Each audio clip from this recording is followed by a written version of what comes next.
رسوله الكريم أما بعد فأعوذ بالله من الشيطان الرجيم بسم الله الرحمن الرحیم۔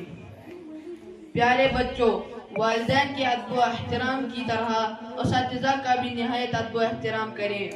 اساتذہ کرام میں جس سے بھی علم حاصل کریں اس کا ادب و احترام کریں، چاہے آپ کے ناظرہ کے استاد ہو یا حفظ کے یا ابتدائی درجات کے، بس یہ نسبت دیکھی جائے یہ میرا استاد ہے، اور صرف آپ ہی کا نہیں، اگر وہ کسی اور ادارے کا بھی ہے، اسے استاد ہے، تب بھی اس کا ادب و احترام کریں، اس لیے کہ وہ الحمدللہ پڑھ رہا ہے، اللہ تعالیٰ ان سے دین کا کام لے رہا ہے۔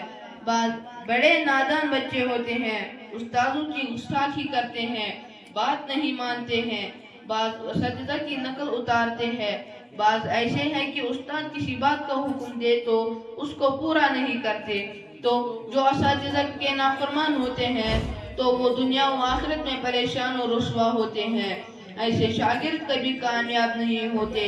بعض بچے گند ذہن کے ہوتے ہیں، کمزور ہوتے ہیں، لیکن استادوں کا ادب و احترام کرتے ہیں تو اللہ تعالیٰ ان سے بہت بڑا کام لے لیتا ہے۔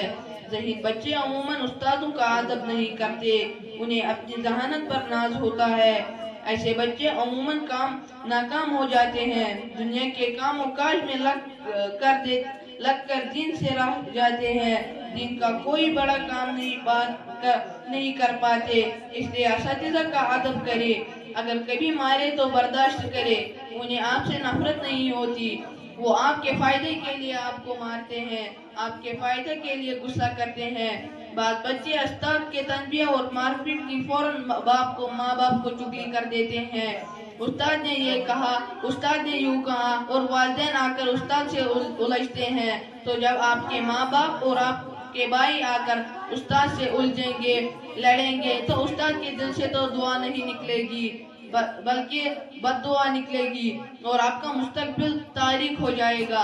اس لیے کوئی بات اگر استاد کہہ بھی دے تو اسے اپنے فائدے کے لیے سمجھے، گھر جا کر اس کی تشہیر نہ کرے اور اسے بڑا چڑھا کر پیش نہ کرے۔ حضرت اقدس مولانا قاری صدیق صاحب باندھوی نے حضرت مولانا نظر شاہ صاحب کشمیری کے واسطے سے ایک واقعہ لکھا ہے کہ ایک بنگالی طالب علم ڈابہیل میں حضرت والد صاحب رحمۃ اللہ علیہ علامہ انور شاہ کشمیری رحمۃ اللہ علیہ کی خدمت کیا کرتا تھا، ذہن میں بہت کمزور تھا، محنت بھی زیادہ نہ کی تھی، سب طلبہ میں کمزور رہتا تھا، لیکن اللہ پاک نے اسے دین کی بڑی خدمت لی۔ اس وقت وہ اپنے علاقے کے شیخ الاسلام ہیں، سفر حج میں ان سے ملاقات ہوئی تو فرمایا یہ سب شاہ صاحب کی خدمت کا ثمرہ ہے۔ ایک صاحب نے تھانوی رحمۃ اللہ علیہ کی تصانیف کا جو سینکڑوں میں ہے ذکر کر کے عرض کیا، آپ نے اتنی تصانیف فرمائی ہیں تو ہزاروں کتابیں دیکھی ہوں گی۔ حضرت نے فرمایا چند کتابیں دیکھی ہیں جن کے نام یہ ہیں حاجی عماد اللہ، حضرت مولانا یعقوب صاحب، حضرت مولانا رشید احمد گنگوئی رحمہ اللہ۔ ان کتابوں نے مجھے دوسری سب کتابوں سے بے نیاز کر دیا۔ مطلب یہ کہ یہ سب کچھ انہی اساتذہ کی تعظیم و اعتقاد اور خدمت سے پایا ہے۔ اسلاف امت ایسے گزرے ہیں کہ اگر اساتذہ کا تذکرہ ہو تو اگر وہ ٹیک لگا کر بیٹھے ہیں تو سیدھا ہو کر ادب سے بیٹھ جائیں گے، پھر اپنے استاد کا ذکر کرتے، اس قدر ان کے دلوں میں اساتذہ کا ادب و احترام تھا۔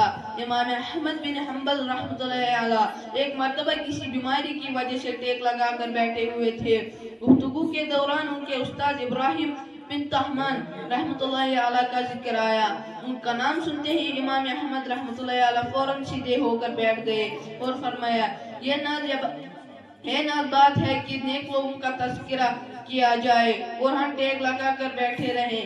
ایک طالب علم تھا جو دارالعلوم دیوبند میں پڑھتا تھا، وہ عموماً اساتذہ کی شان اور گستاخی اور بد زبانی کرتا تھا۔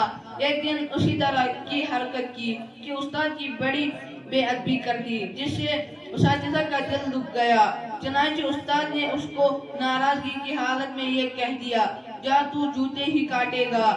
چنانچہ دیکھنے والوں نے بتایا کہ کچھ عرصے کے بعد وہ شخص دیوبند کی جامعہ مسجد کے پاس فٹ پاتھ پر بیٹھے ہوئے لوگوں کے جوتے پالش کر رہا ہے اور موچی کا کام کر رہا ہے، چنانچہ وہ عالم بھی نہ بن سکا، با ادب با نصیب، بے ادب بے نصیب۔ تو دیکھے استاد کی بد دعا کیسے سامنے آئی۔ وہ فٹ پاتھ پر جوتے پالش کرتا تھا اور اللہ تعالیٰ نے دین سے محروم کر دیا۔ اس لیے اساتذہ کی تعظیم و اکرام کرے اور ان کی خدمت کرے۔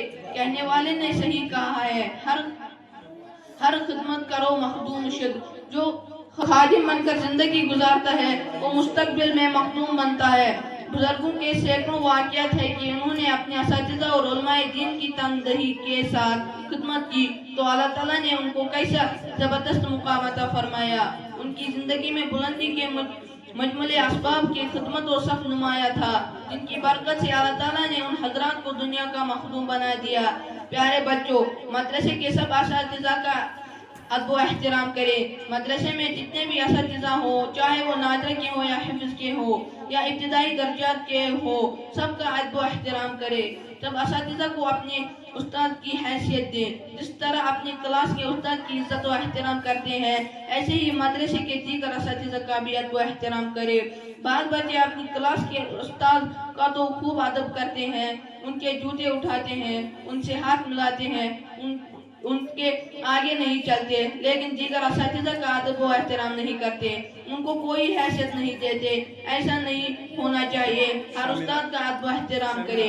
اسی طرح مدرسے جو خادم ہے، املا ہے، ان سب کا بھی ادب و احترام کرے اور ان سے دعائیں لیں۔ اس سے علم میں برکت آتی ہے اور فیض بڑھتا ہے۔ پیارے بچوں، اپنے اساتذہ کے لیے ہر نماز کے بعد دعا کریں۔ استاد کسے کہتے ہیں؟ استاد صرف اسے نہیں کہتے جو آپ کو طویل عرصہ پڑھائے، بلکہ وہ بھی استاد ہے جس نے آپ کو کچھ لمحوں کے لیے پڑھایا، یہ بھی آپ کے استاد ہیں۔